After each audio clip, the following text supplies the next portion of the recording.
Meantime, prize spiker Casey Dongallo will finally make her debut for the UP Fighting Maroons in UAAP Season 88. Starting lineup went to State U to talk to Dongallo about her transfer from UE, as well as her adjustments as part of a new team. Watch this. Marami pa akong kailangan talaga trabahuin pa.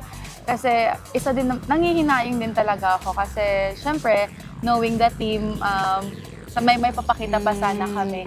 And ayun nga, nag-end, pero may nagbukas naman ulit na opportunity. And I hope kung ano man yung mga natutunan ko doon and kailangan pang i-improve, magawa ko yun dito sa bagong, which is UP. Was it an easy decision to transfer in UP, especially that you were starting to be hopeful about your journey in UE? Umiyak.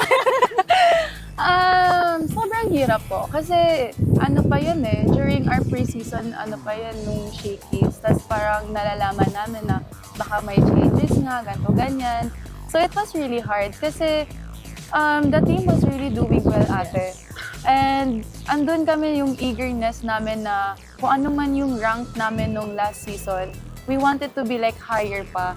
Tapos knowing na, ay may ganito pala. So it's hard. It's heartbreaking talaga. How was the adjustment period or the transition like in UP? Siguro, hindi naman po ganun kahirap. Or ako po personally, hindi ako ganun nahirapan.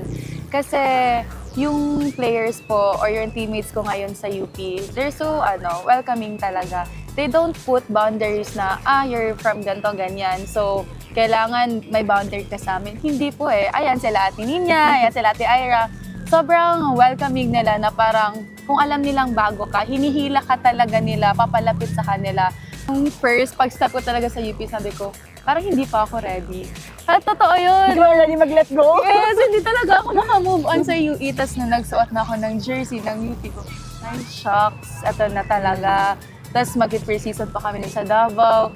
So ayun, parang gina-guide naman nila ako During the training, kung ano man yung system nila, gina-guide ako with the help of also with the Coach Fabio. Ayun, so parang